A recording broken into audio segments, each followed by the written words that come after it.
만드는 언론 여긴 국민 라디오. 국민 라디오 팟캐스트 고상만의 수사반장 시즌2 그 12번째 이야기 지금 시작합니다.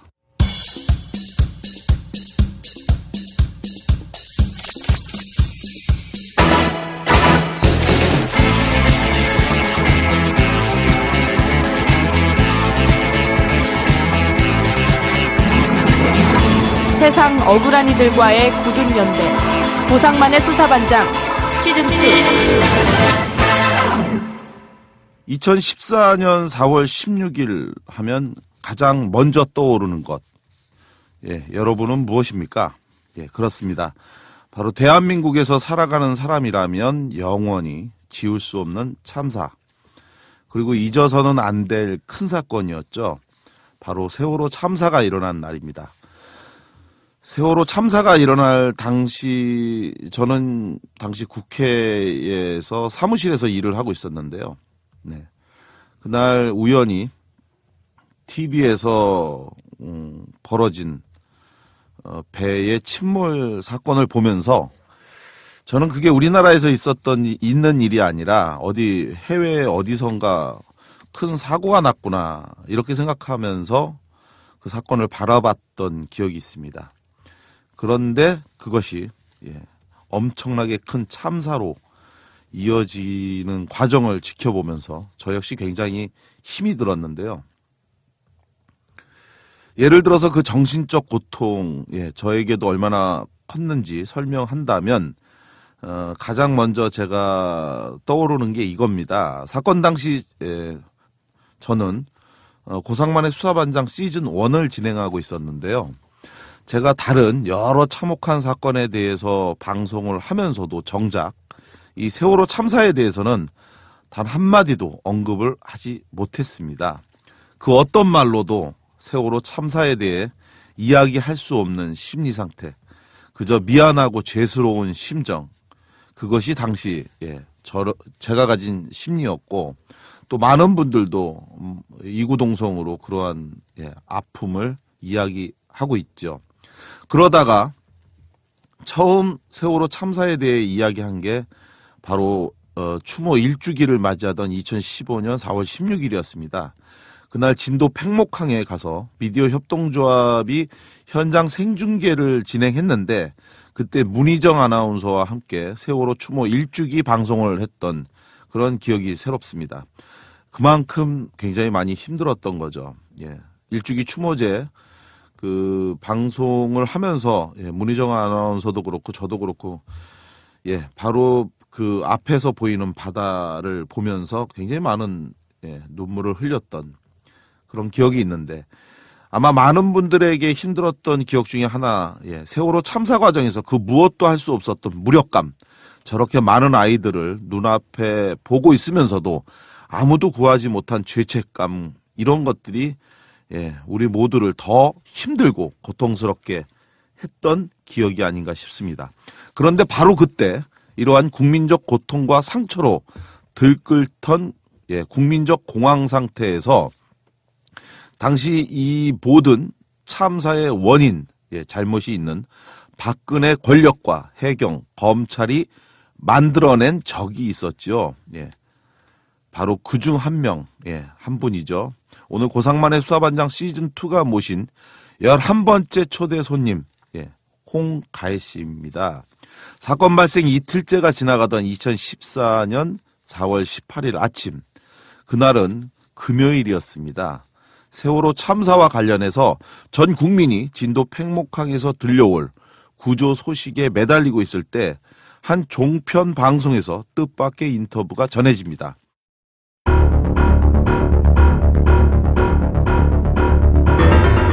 네, 지금 나와 계십니까? 송가혜 대원님 나와 계십니까? 어제 도착했다고 말씀을 들었는데 도착 당시의 상황은 어땠습니까? 되게 우왕좌왕하는 모습이었고 저는 9시경에 도착을 했는데요. 지금 언론에 보도되는 부분과 지금 저희 현재 실제 상황과 지금 많이 상이하고 있습니다. 현장 지금 대응 상황이 매우 미흡하다고 보시는 것 같습니다. 그럼 구조 장비나 물품 같은 것들이 전혀 지원이 안 되고 있는 상황입니까? 네, 전혀 지원 안 돼 있고 개인 장비들 가지고 오신 분들이 있는데요. 네.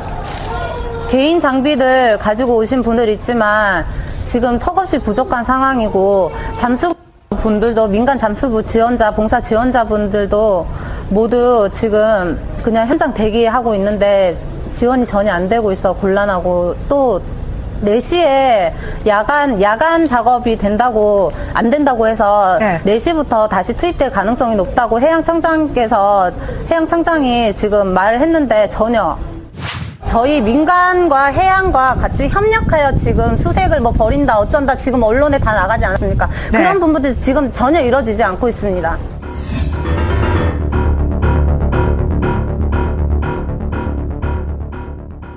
그리고 그 인터뷰를 둘러싸고 이후 엄청난 사회적 논란이 불거졌는데 바로 그 문제의 인터뷰를 했던 사람, 홍가혜 씨였죠.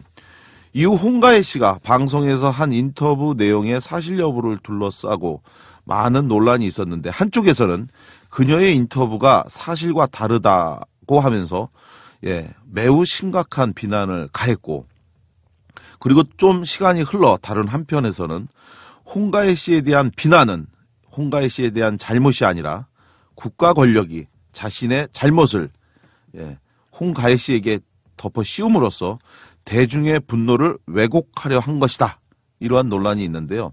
바로 그 논란의 중심이었고 또 피해자 중 한 분인 홍가혜 씨를 모시고 오늘 직접 고상만의 수사반장 시즌2에서 그 오해와 진실에 대한 이야기를 들으려고 하는데요. 특히 이 인터뷰가 있고 1심 판결에서 무죄를 받았던 홍가혜 씨가 곧 2심 선고, 항소심 선고를 앞두고 있는데요.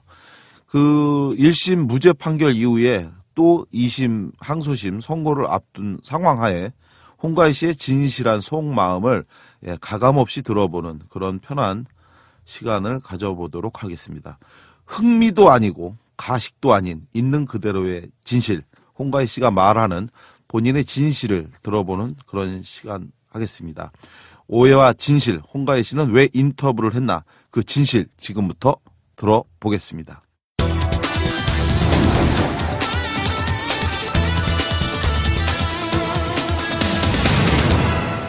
고상만의 수사반장 시즌2.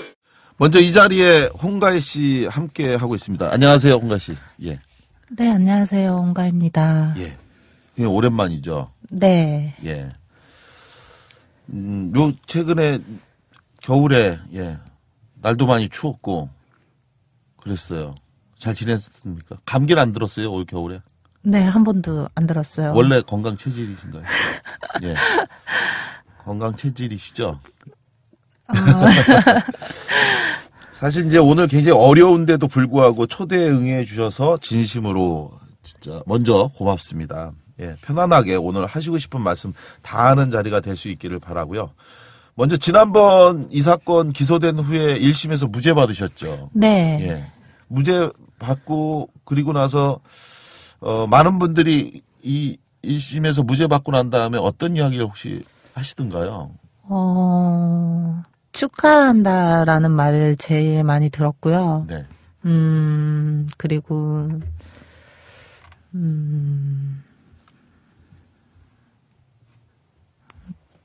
고맙다는 말을 참 많이 들었던 것 같아요. 그러니까요. 많은 분들이 여전히 사실은 제가 이 질문을 왜 드렸냐면 많은 분들이 홍가혜 씨에 대한 비난을 하는 분들 중심으로 또 그런 게 있는데 재판에서 무죄 받았다는 거를 모르는 분이 많아요. 네. 그냥 계속 그죠? 네네. 그 재판에서 무죄 받았다 하면 사람들이 오히려 깜짝 놀라고 막 이러는데 바로 오늘 그러한 이야기들 왜 홍가혜 씨가 1심에서 무죄를 받았는지 어떤 경위로 받았는지 이런 이야기들을 좀 하는데 참사가 일어났던 당시로 좀 돌아가 보도록 하겠습니다. 개인적으로 저도 궁금한 것 2014년 4월 16일 날 홍가혜 씨 어떻게 이 사건을 처음 접하게 됐는지 한번 듣고 싶습니다. 당시 제가 제주도 여행 중이었어요. 그때 제주도 여행 중에 제주도에 있었고, 네. 그때 저는 오랜만에 이제 쉬러 간 거라, 네. 핸드폰을 오프로 해뒀었어요. 그래서. 핸드폰을 꺼놓고 있었고. 네네네. 그리고 원래 자체가 막 기사를 찾아본다거나 뉴스를 보거나 이러지를 않았거든요. 그래서 소식을 모르고 있다가 같이 제주도에 여행 중이었던 일행 친구에게 참사 소식을 전해 들었고, 그 친구도 이제 인터넷 기사로 봤더라고요. 그래서 네, 그렇게 있었습니다. 제주도에서. 이 당시에 이제 여행을 갔다가 네. 예, 이 세월호 배도 사실은 그때 수학여행을 제주도로 가기 위해서 네네. 갔던 건데, 당시에 제주도에 여행을 갔다가 이제 우연히 TV에서 그렇죠. 그러니까 본 이제 거군요. 그 친구들이 도착했어야 했던 목적지가 제주도였던 거고, 저는 이제 제주도에 이미 도착을 한 이틀째였어요. 그런데 이제 그때 방송에서 이 세월호 참사 소식을 이제 듣게 됐는데, 그 듣고 나서 진도 팽목항으로 이제 가신 거잖아요. 네, 예. 그 다음 날 갔습니다. 어떻게 가시게 된 건가요? 당시 이제 4월 16일 당시 이제 같이 제주도에 네. 여행 중이었던 친구에게 전해 듣기론 이제 뭐 학생이다 이런 말도 없었고요. 처음에 선박이 좌초됐다 뭐 이런 말을 들었어요. 그래서 그냥 당연히 구조될 거라고 믿었고, 친구도 저도 아니나 다를까 그 친구가 얼마 지나지 않아 전원 구조됐다고 그렇게 말을 해주더라고요. 그래서 다행이다 뭐 이제 그러면서도 이제 제가 그때 그게 실수였던 것 같아요. 친구한테 놀러 왔으니까 핸드폰 좀 끄고 놀자, 쉬자. 그래서 그 친구도 핸드폰을 그러고 오프를 해놓고 저희는 시간을 보냈죠. 그래서 전원 구조로만 알고 있었어요. 그런데 다음 날 아침 식사를 하러 간 식당에서 그 전날에 그 전원 구조 소식이 오보였음을 알았고, 그때 식당 아주머니가 틀어놓은 텔레비전에 첫 사망자가 나왔어요. 그 여성이었던 걸로 기억하는데, 그 여성 시신이 나왔고 막 실종자가 몇백 명 이렇게 적혀 있더라고요. 그걸 이제 보고 이제 완전 저도 멘붕 상태였죠. 이게 무슨 일인가 너무 놀라웠죠. 근데 이제 그 처음엔 뭐라 그래야 되지? 그 전날 그 전원 구조 됐다는 그 오보가 지금 제가 보고 있는 뉴스인지 몰랐어요. 각각 다른 사건이었던 걸로 알았던 거죠. 그랬는데 이제 오보였던 걸 여차저차 해서 알게 돼서 그때 이거 뭔가 문제가 좀 있구나. 언론 보도를 그렇게 막 신뢰하지는 또 않았지만, 원래 제게도 좀 전에 일이 있어서 언론 보도를 신뢰하지는 않았지만 그래도 대참사잖아요. 그런데 그런 오보를 냈을까라는 충격도 있었고, 머릿속에 별로 다른 생각이 없었던 것 같아요. 그냥 제가 그 전에, 세월호 참사 전에 겪었던 일들과 매치가 된달까요? 그래서 좀 트라우마가 있으니까 두려웠죠. 실종자가 사망자로 다 예전에 제가 겪었던 것처럼 실종자가 사망자로 다 바뀌어버릴까봐 두려웠던 그 감정. 근데 SNS를 통해 전국 다이버 모집령을 봤어요. 그 전에 트라우마가 있다. 네네. 뭔 트라우마가 있었나요? 제가,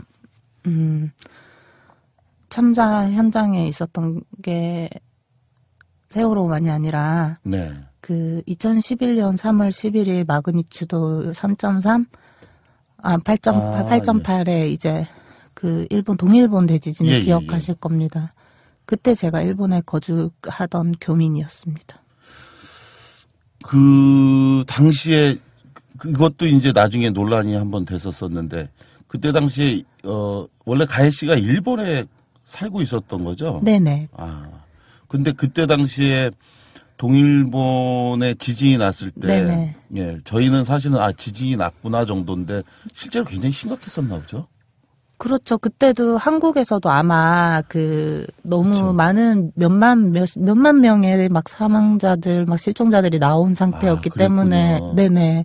사람들이 성금을 한국에서 굉장히 많이 보낸 걸로 400억 원 정도 넘게 네네. 모금을 해서 줬다. 그래서 이번에 그 소녀상 네네. 문제 관련해서 위안부 문제가 해서 10억엔 약 97억 원 정도를 뭐 어쩌죠 하면서 이제 그 얘기가 논란이 됐었는데 그것을 직접 현장에서 본 트라우마. 그렇죠. 제가 예.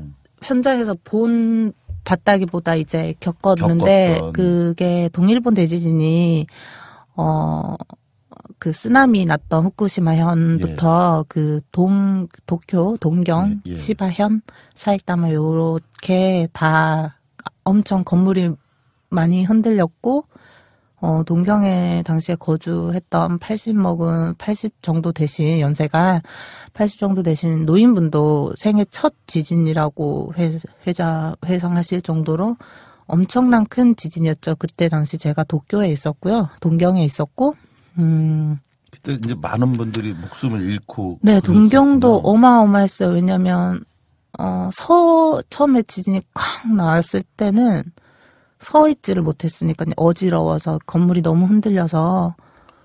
그러한 이제 어떤 그 네, 큰. 그랬는데, 피해. 이제, 네, 당시 이제 한국 사람들이건, 이제 저처럼 거주하던 교민이건, 유학생들이건, 다른 외국 이제 사람들이건 다 자국에서 비행기 지원까지 아마 받았을 거예요. 그래서 자국으로 돌아가는 그런 상황이었죠. 근데 이제 저는 현장에 남았고, 이제 거기 동경에 남았고, 나중에 이제 건물 이제 복구한다고 막 그럴 때도 봉사활동하고 그랬었죠.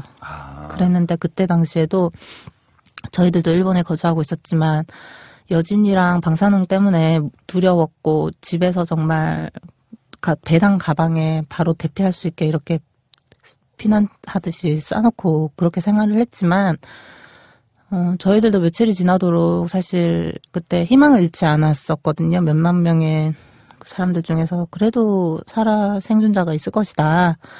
그런데 사실 생존자가 없었습니다. 그래서 그때 그 트라우마가 굉장했죠. 몇 년 갔으니까요. 그 이후로도. 그러한 일이 있었군요. 그리고 이제 또 하나의 큰 사건이 예. 제가 17살 때 그러니까 지금 세월호 희생자들과 같은 나이였죠. 그때 당시에 정부의 초기 대응이 좀 그렇게 미숙하지 않고 빨랐더라면 살릴 수 있었던 목숨이었잖아요. 세월호도 마찬가지지만. 근데 제가 17살 때 저를 키워주신 엄마 역할을 해주신 고모님이 정부의 미숙한 대처와 늦은 이제 대응으로 인해서 목숨을 잃으셨어요. 네. 그래서 이제 제가 당시 다니던 고등학교도 그만두고 사회생활을 하기 시작했거든요. 근데 그때 당시 그것만의 충격이 아니라 당시 이제 언론 보도도 저희 고모 죽음을 다뤘었는데 그때 왜곡해서 내보내는 사건이 있었습니다. 그래서 언론을 그렇게 신뢰하고 있진 않았었어요. 그런 일이 있었군요. 그래서 이야기를 좀 더 진전을 해보면 그러한 과거 이 개인적인 트라우마에 대한 고통과 상처가 있는 상황 하에 제주도에서 그 세월호 참사에 대한 걸 접하게 됐고, 네. 그래서 그런 걸 보고 있는 상황 하에 잠수부들이 좀 와서 도와줬으면 좋겠다라고 하는 그런 이야기를 들으니까 긴급하게 이제 긴급이라고 떴고요. 그때 그랬죠. 네, 긴급 전국 다이버 모집 빨리 좀 지원 와달라 이런 모집령이죠. 네. 그런 걸 접해서 현장에 달려갔습니다. 그렇게 해서 잠수부를 원래 이제 잠수부 자격 이거는 있는 거죠? 그 잠수 자격이 어떤 걸 뭐 자격증을 얘기를 하신다면 그 잠수를 할 수 있는 그런 경험 이런 건 있으신 거죠? 네네 초기 교육 기초 교육 받았고요. 예. 이수했고 물론 아마추어입니다만 네. 저 이제 교육 이수했고 로그는 한 50여 차례 이제 뭐 로그라 그러는 건 잠수 경험 한 횟수. 아 예. 네. 그래서 그런 것에 대해서 조금이라도 도움이 되고자 현장으로 달려갔는데 네네. 예. 달려갔는데 문제가 이제 된 거는 거기서 이른바 이제 문제 인터뷰를 하게 되면서 예. 거기서 이제 된 건데 이 방송을 하기 전에 저도 약 12분 정도 되더라고요. 그 인터뷰 시간이. 11분 40초 정도 될 겁니다. 그래서 사실은 이제 저도 그때 당시에 이 방송을 봤어요. 네. 당시에 이제 우리 홍가희 씨께서 직접 인터뷰를 하실 때 저도 그 방송을 관심 있게 보면서 굉장히 많은 부분에서 놀라기도 하고 네. 정말 우리가 알고 있는 것과 다르다라고 하는 말씀을 막 하시는 걸 보면서 굉장히 저도 이제 어디가 정말 혼란. 막 굉장한 혼란감을 느껴서 네네. 그래서 그만큼 이제 논란이 됐었고 또 그것이 SNS를 통해서 엄청나게 또 이렇게 파급을 일으키고 막 이렇게 했었는데 이번에 그 방송을 저도 다시 한번 보니까 그때하고 다르게 당시에 굉장히 긴장하고 또 경직돼 있다라는 걸 느꼈어요. 네. 그때는 이제 저희가 그걸 보면서 저희가 너무 당황해서 잘 네네. 이해를 못했는데 지금 와서 보니까 가희 씨가 이게 굉장히 부담스러워하면서도 이 인터뷰를 하고 있었구나. 네, 이걸 다시 한번 맞습니다. 느꼈는데 아마 여러분들도 한번 이 방송을 들은 계기로 유튜브나 이런 데에서 홍가희 씨 이름을 검색해 보면 홍가희 씨 인터뷰를 검색해 보면 그런 거를 볼 수 있는데 자 많은 분들이 궁금해하는 게 이 인터뷰를 어떻게 하게 된 건지에 대한 경위를 네. 상당히 궁금해하는 것 같아요. 이제 그 전국 다이버들 모집령을 듣고선 제주도에서 바로 출발을 했어요. 시간이 급할 거다 1시가. 그래서 생각을 해서 바로 출발을 했고, 가는 도중에 우연히 그 MBN 작가를 알게 되었고, 이제 작가의 요청에 의해서 현장의 사실을 좀 알려달라. 현장 분위기 네. 그리고 유가족분들의 분위기와 민간 잠수사들의 구조 작업에 대해서 또는 민간 잠수사들의 분위기, 현장 분위기를 이제 전달 좀 해달라라는 부탁을 여러 차례 받았죠. 그래서 저한테 이제 그런 요청을 하면서 자기 그 MBN 측이 진도 현장에 없다라고 얘기를 하더라고요. 그래서 지금 생각해보면 빨대라고 속어로 얘기하는 빨대 역할이었던 뭐죠? 것 같은데. 빨대가 뭐예요? 그게 기자들 사이에서 예. 그냥 정보를 주는 사람. 예. 정보를 주는 사람. 네네. 그랬는데 제가 이제 그런 역할을 했던 거더라고요. 지금 저도 이제서야 좀 알게 된 거고, 결론적으로는 이제 빨대 역할이었는데, 당시에는 그냥 이게 뭐 방송에서 다뤄진다라는 생각은 정말 상상도 못했고 그냥 방송 작가도 사람이잖아요. 물론이죠. 네, 사람이기 때문에 이 현장에 대해서 많이 걱정을 많이 하고 이제 현장 분위기와 또 그냥 그 사람 이제 그분들이 뭐 브리핑이나 이런 걸 참고해가지고 기사 쓰는 거랑 또 다른 차원이 있을 것이고 자기도 사람으로 궁금하구나 알고 싶구나. 걱정이 되구나 그런 생각이 들어서 그런 부분은 이제 알려드리겠다고 선뜻 이제 흔쾌히 이제 응했고 인터뷰는 그 이후에 한참 뒤에 저한테 전화 인터뷰를 3분에서 5분 사이로 전화 인터뷰 연결을 부탁을 하더라고요. 그래서 이제 앞뒤 이제 맥락이 맞는 거죠. 이제 MBN도 그 현장에는 안 내렸으니까 그래서 네. MB 전화 인터뷰는 그래 뭘 어떻게 인터뷰를 하면 되냐고 제가 물어봤었어요. 근데 현장에 지금처럼 저한테 얘기를 해주시는 것처럼 이제 하면 된다라고 얘기를 하더라고요. 그래서 알겠다고 뭐 그 정도 사실 어려운 게 아니잖아요. 그래서 알겠다고 했는데 새벽경에 자정 그날 이제 자정경에 텔레비전 인터뷰 얘기를 하시더라고요. 그래서 그때는 사실 그거는 좀 제가 생각을 좀 해봐야 된다 그랬어요. 왜냐하면 일단 얼굴이 나가는 부분이고 얼굴이 나가는 부분이고 동명이인은 제 이름이 뭐 원체 특이하지만 동명이인은 있을 수 있지만 제 얼굴이 나갔을 경우에 만약에 이제 제가 아는 사람들이 본다면 얼마나 또 걱정을 하겠어요. 그리고 쉽지가 않더라고요. 그 텔레비전 인터뷰 이렇게 한다는 게 그렇게 자세히 해본 적도 없고. 그래서 일단 제가, 저보다 이 현장이 그런 상황이었기 때문에, 재난 상황이었기 때문에, 저보다 이제 베테랑 잠수사들과 하는 것이 어떻겠느냐, 저도 작가에게 권했어요. 그랬더니, 자기네들도 그런 걸 충분히 고려하고 있고, 연락을 취하고 있다. 제 인터뷰 이후에 뭐 다른 잠수사 인터뷰도 할 수 있는 부분이니까 좀 해달라라는 부탁을 받았죠. 그래서 제가 고민을 사실 많이 했어요. 그래서 당시 제 카톡에도 나와 있지만 카톡 이제 검경이 이제 다 뽑아봤을 거 아니에요. 그래서 저도 수사 자료 보면서 알게 된 건데 수사 자료에 카톡 이제 그대로 나와 있더라고요. 제가 주변 지인한테 이렇게 하는 게 좋을까 어쩔까 이렇게 막 서로 얘기했던 부분, 그래서 저도 상당한 고민을 했었던 부분들이 카톡을 통해서 그때 당시에 카톡을 통해서 알 수 있겠더라고요.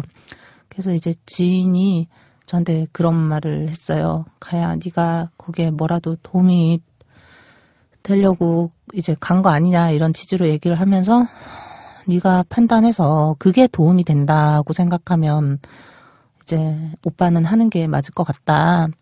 나는 이 판단을 믿는다 그러더라고요. 그래서 이제 그 얘기를 들었고 이제 확신이 섰죠. 이건 도움이 되는 일이니 하자.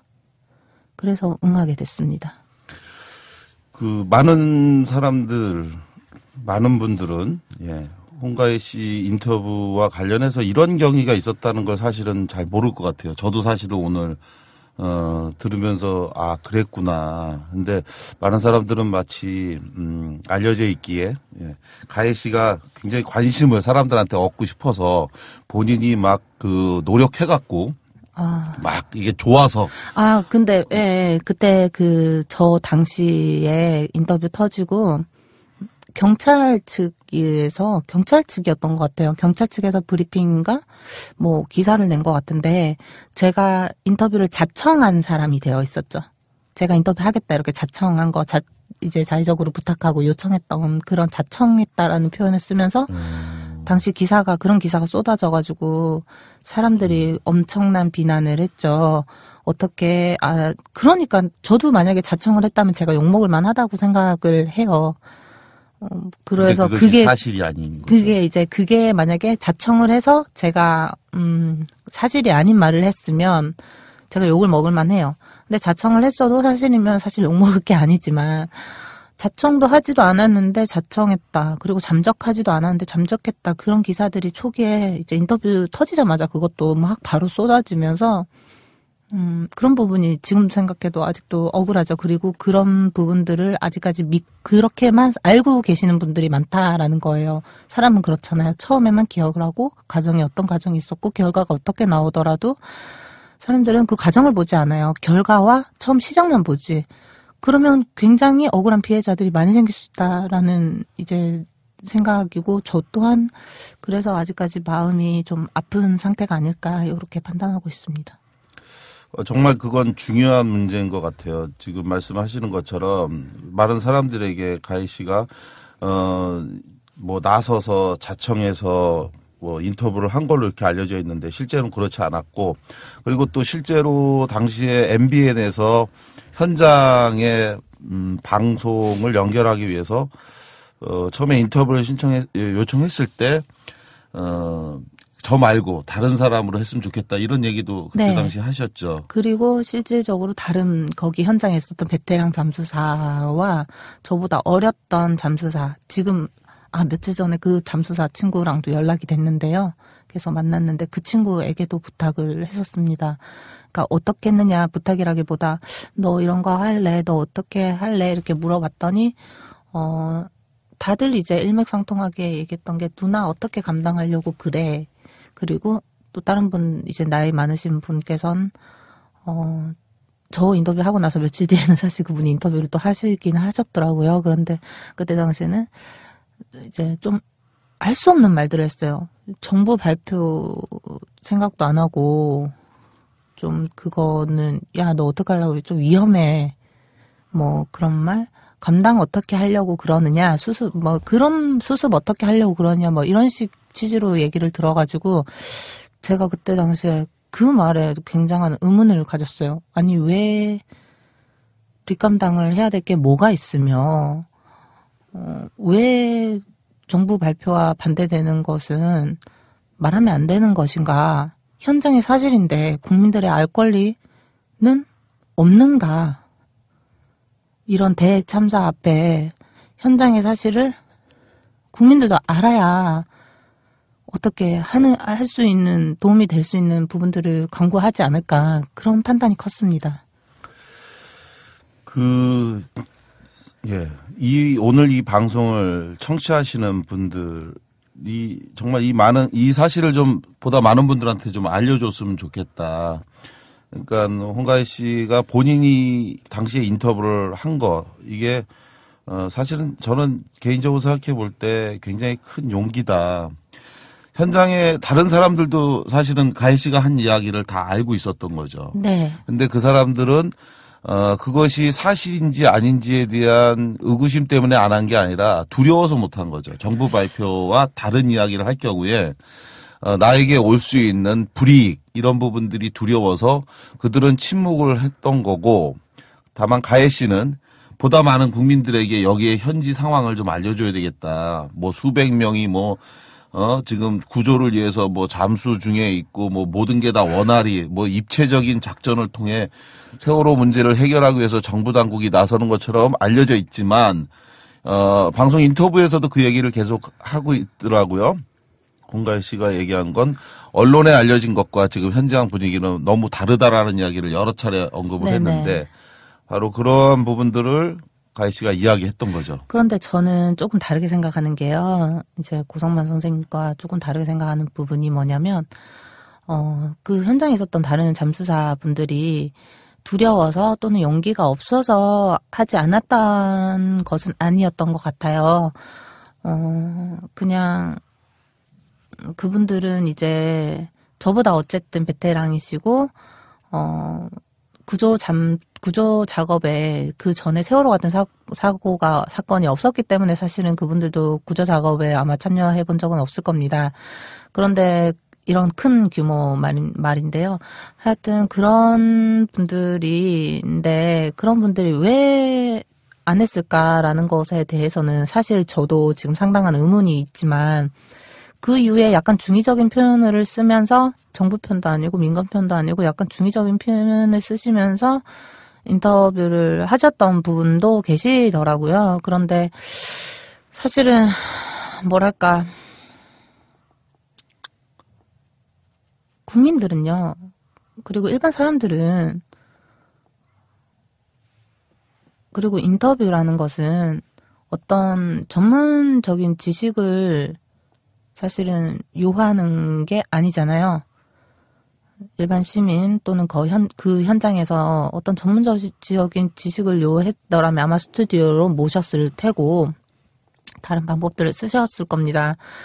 그런데 그렇게 긴박하게 돌아가는 그때 그 참사의 현장에서 아이들이 배 안에서 살아있을지도 모르는 그 시간에 저는 사실 무엇이 옳았나라는 것에 대해서는 제가 옳았을까 누군가가 옳았을까 모든 정보를 일단은 차단했어야 됐던 게 옳았을까라는 부분에서는 지금도 상당한 의문이 듭니다.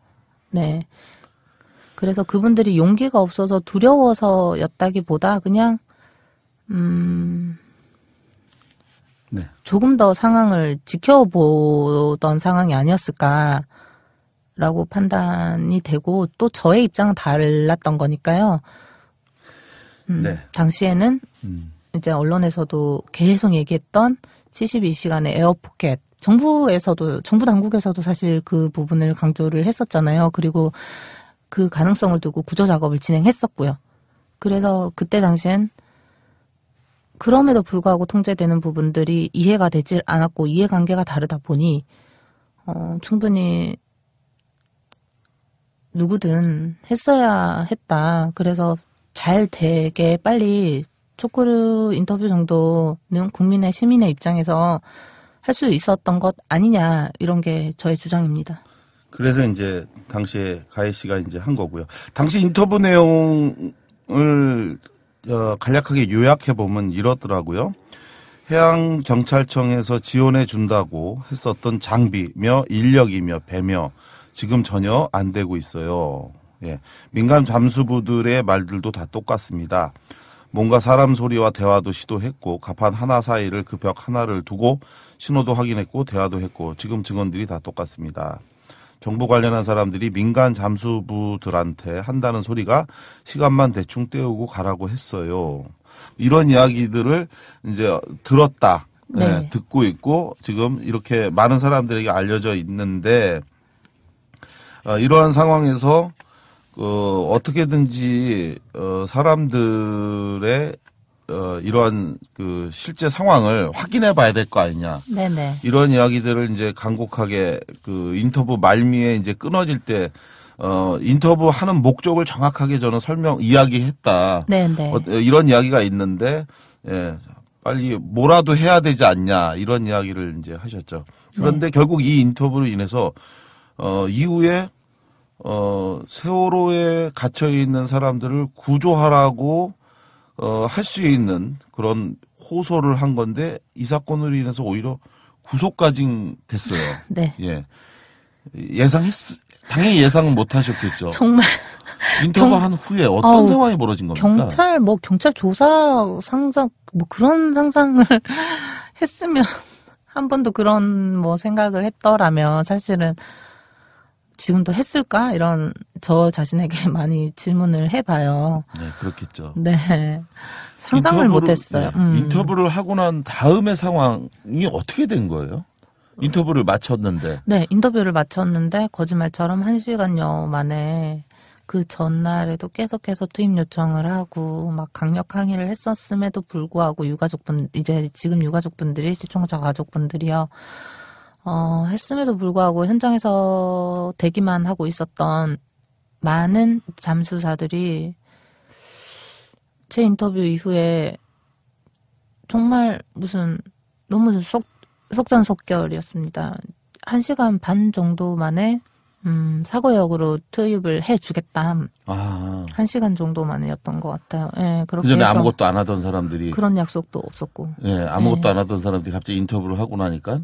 네, 갑자기 뭔가 좀 다급해 보였고, 아침에 이제. 뭔가를 하기 시작했군요. 네, 해경청장까지도 왔었고요. 그래서, 정말, 제 인터뷰가 진행되고 있었을 때도 옆에서 막 데모 같은 거 하는 소리가 막 들려요. 네, 자세히 들어보면. 그게 이제 민간 잠수사들과, 당시 실종자 가족분들이 빨리 민간 잠수사들 투입시키라고 이제 소리를 치는 소리인데요. 그렇게 하고서도 그때 당시에 바로 답을 안 주더니, 1시간 지난 이후에 갑자기 정말 협회마다 민간 잠수사 협회마다 20명 정도씩 이제 사고 해역으로 보내주겠다라고 얘기를 하더라고요. 장비 지원도 모든 걸 다 해주겠다. 배도 지원해주겠다. 이렇게 장비 지원을 다 해주겠다. 이렇게 얘기를 하면서 그래서 갑자기 거의 80여 명이 사고 해역으로 나갈 수 있게 됐습니다. 인터뷰 효과가 있었네요, 실제로.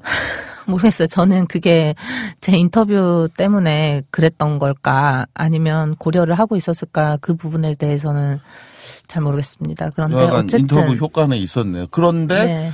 그런데 다른 한편에서는 또 다른 예, 요게 사실 어떻게 된 거냐면요. 지금 이 방송 듣는 분들도 아마 처음 듣는 얘기가 될 것 같습니다. 청와대의 지시가 내려졌어요. 아 그때요. 네, 청와대 그건 이거는 어떻게 밝혀진 사실이고요. 네. 제 재판 과정에서요. 재판 과정에서 예, 어떤 1심 재판 과정에서 밝혀졌는데 청와대 모 안전 사회비서관이 해경에게 연락을 합니다. 그 아침 4월 18일 오전 좀 전에 그 오전에 아침에 인터뷰하고 즉시였던 것 같아요. 진위 여부를 파악하라. 이렇게 청와대의 지시를 받고 해경이 그때 마침 또 저희 이제 민간 잠수사들을 사고 해역으로 보내줬고, 그런데 사고 해역으로 가는 바지선 안에서는 다시 팽목항 가봤자 민군이 아니라 군관이 이제 군간 잠수사들이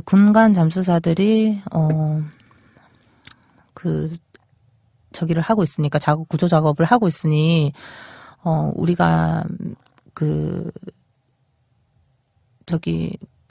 들어갈 우리 민간까지 할 그게 없다. 그러니까 팽목항으로 돌아가는 것이 낫지 않겠느냐. 지금까지 가이드라인도 그렇고 관에서 이제 해경이죠. 관에서 이제 다 해놓고 걔네들이 이제 그분들 이제 관의 잠수사들이 지금 구조 작업을 하고 있는데 그거를 우리가 달라고 할 수 없는 건 민간에서 달라고 하는 거는 무리가 아니겠느냐. 이제 그렇게 말씀을 하시면서 정부 관계자가 저희들을 가는 바지선 안에서 설득을 하더라고요. 네, 그런데 다른 잠수사들도 마찬가지고 거기에 동의를 할 수 없었고, 그래서 끝까지 우기다가 1, 2, 3정으로 이제 올라탈 수 있었죠. 그럼 출발을 하고 그리고 나서 그냥 거기 현장에 가지도 않고 다시 팽목항으로 돌아온 거군요. 돌아올 뻔했는데요. 예. 저희들이 끝까지 우겼습니다. 그래서 그리고 바지선으로 예, 그 바지선 안에 저희가 이제 바지선을 타고 1, 2, 3정으로 예, 해경배로 이제 옮겨 타가지고 거기에서 이제 보트를 타고 나가서 보트로 이제 뭐 다이빙을 한다거나 요렇게 잠수가 이루어지는데요. 그때 당시에 저희 바지선 안에 그때 불신이 워낙 깊었거든요. 지금도 마찬가지지만 실종자 가족분들이 불신이 심해서 갑자기 이제 투입을 시켜준다고 하니까 저희 바지선 안에도 실종자 가족분 한 분이 탑승하셨습니다.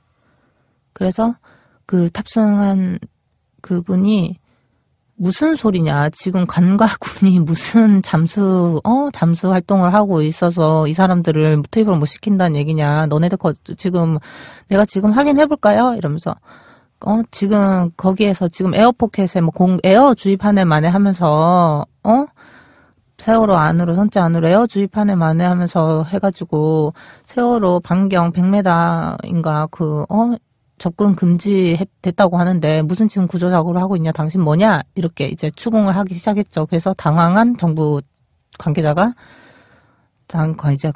이제 좀 당황을 했었고, 이제 설마 실종자 가족분이 탈 줄은 몰랐었나 봐요. 그래가지고 하여튼 그런 부분들도 이제 제가 동영상을 다행히 또 찍어놓은 부분들도 있고요. 예, 그런 식으로 해서 일단 인터뷰하고 나서 아무것도 하지 않았던 해경과 정부 당국이 뭔가 부산한 움직임을 했는데 네네. 사실은 형식적인 거였다는 거고요. 네. 그래서 그런 상태에서 이후에 인터뷰로 인해서 구속이 됐는데 네네. 이 그러니까 구속되는 과정에서 청와대에 그 비서관의 지시가 있었고 그 지시로 인해서 해경이 이거에 대한 실체적 진실을 확인했는데 그 확인하는 과정이 오히려 진위 여부를 확인하라고 청와대에서 지시를 했잖아요. 그 진위 여부를 확인도 하기 전에 해경에서 긴급하게 브리핑을 엽니다. 모든 게 제 말은 사실과 다르다, 사실이 아니다라고 아마 기억하실 겁니다. 10시경에 긴급 브리핑을 해경에서 했고 그 이후 10시 40분경에 MBN에서 사과방송을 내보냅니다. 그러면서 이후에 형사처벌 분위기로 가는 건가요? 갑자기 제가 잠적했다라는 기사가 나오기 시작하더라고요. 실제로 잠적했습니까? 아니요. 저는 당시 사고 해역 123정 해경배에 있었고요. 한마디로 쉽게 얘기하면 해경배에 있었고, 계속해서 그 해경배에서도 많은 잠수사들이 우리 투입시켜줘라고 강력하게 항의를 하고 있었고, 저도 그 일원으로 있었고요. 아까 전에 네. 말씀하셨던 바로 예, 맞습니다. 배 타고 나가 있는 사이에 아무것도 모르는 상황에서 뭐 사과 방송이 나가고 막 이렇게 됐던 예, 거였군요. 맞습니다. 그런데 그리고 나서 그러면 돌아왔을 때 그 사람들은 그때 당시엔 저도 그렇고 이상한 사람이 사고 치고 지금 어디론가 사라졌구나 이렇게 생각을 했는데 알고 보니까 그게 아니라 정상적인 활동을 하고 있었는데 언론과 해경이 엉뚱한 짓을 했던 정확히 거군요. 잠적 보도가 그날 오후경에 났던 것 같은데 아닌가 그 다음 날에 났었나 그랬는데 하여튼 그 수사에 착수하겠다라는 기사는 즉시 났습니다. 몇 시간 MBN의 사과 방송 몇 시간 지나지 않아 홍가혜 씨라고 본명도 얘기 안 했죠. 당시 여성 다이버라고 말하는 그분의 수사를 착수를 하겠다. 요렇게 말하면서 수사 착수 부분이 잠수 자격증이 없다. 산업 자격증이 없다라고 발표를 하면서 마치 제가 가짜 잠수부인 것처럼 그렇게 보도가 됐는데 사실 그때 보도도 곰곰이 씹어보면 아니 산업잠수 자격증이라뇨. 그거는 돈을 벌기 위해서 또 전문적으로 하시는 분들이 산업잠수고요. 대한민국에 구조 자격증이라는 건 없습니다.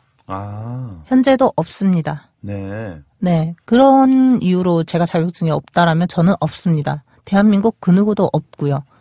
그게 사람들에게 잘못 알려진 오해였군요. 그리고 너가 그래서 실력이 되느냐. 베테랑 그 남자도 물살 조류 버티기 힘든데 네가 실력이 된다 해서 능력이 된다 해서 거기를 갔느냐라고 말하면 저는 인정합니다. 제가 어떻게 지금 보면 솔직히 너무 많은 민간 잠수사분들도 고생을 하셨고 사실 굉장히 사망 사건도 있었잖아요. 그런 걸 충분히 각오하고 갔습니다. 그런데 그렇고 사실 그 현장에 달려가는 사람들이 자기 다칠 거 각오 안 하고 다 갔을까 싶은데 아마 다 그런 각오를 하고 갔었을 겁니다. 저 또한 그랬고 그리고 전국 다이버 모집을 할 때 당시에 그렇다면 어느 정도 상식적으로 다이버 모집을 할 때 그러면 어느 정도 자격증에 이상이 되는 사람들이 모여라. 어느 정도 경험, 몇 년의 이상의 경험에 어느 정도 해본 사람들이 모여라라고 가이드라인을 제시했어야 했던 거는 정부 측입니다. 그런데 그냥 다이버 모집을 했거든요. 그러면 당연히 비다이버든 아마추어든 프로든 뭐라도 도움이 되고 싶은 사람들은 당연히 현장에 달려갔겠죠.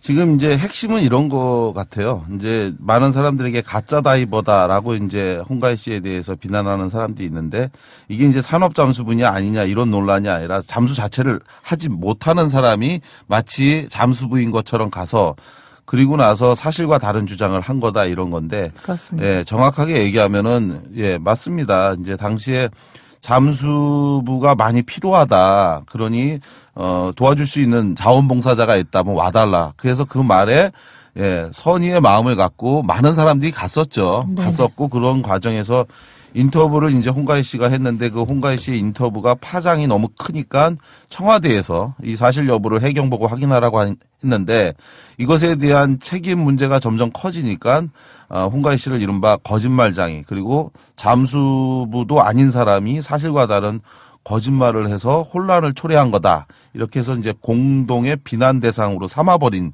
사건. 이게 이제 이른바 홍가희 씨가 그 팽목항을 갖고 거기서 인터뷰를 했고 그리고 그 과정에서 사람들에게 비난을 받게 된 하나의 중요한 오해였던 거다. 이런 부분인 것 같고요. 그리고 나서 이후에 결국은 구속까지 됐잖아요. 이 사건으로. 네네. 구속이 돼서 그 과정에서 굉장히 많은 이 억울함 때문에 심적, 육체적 고통이 이제 컸다. 네네. 이런 이야기를 들었었습니다. 제가 억울했던 건 사실과 다른 저의 명예를 훼손하는 주장들 때문이었습니다. 그 중심에 이제 연예부 기자 모 기자가 있었고요. 그리고 보수 농객 모 씨가 있었습니다. 변모 씨가 있었습니다.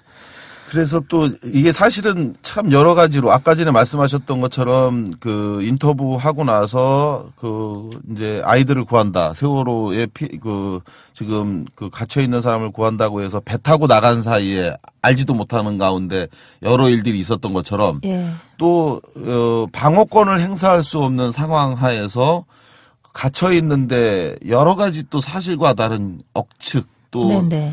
오히려 정말 거짓말들이 횡행하면서 그러면서 홍가희 씨의 그 비난의 중심이 됐다라는 이야기를 들었는데 그 이야기를 좀 해보도록 하겠습니다. 인터넷 사이에서 이제 굉장히 많이 떠도는 이야기들 이런 네네. 이야기들인데.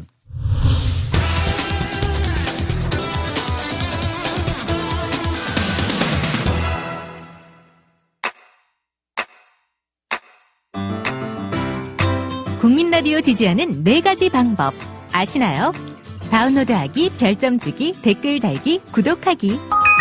국민라디오를 보다 많은 이들에게 전할 수 있는 가장 손쉬운 방법. 다운로드하기, 별점 주기, 댓글 달기, 구독하기. 잊지 마세요. 다운로드하기, 별점 주기, 댓글 달기, 구독하기.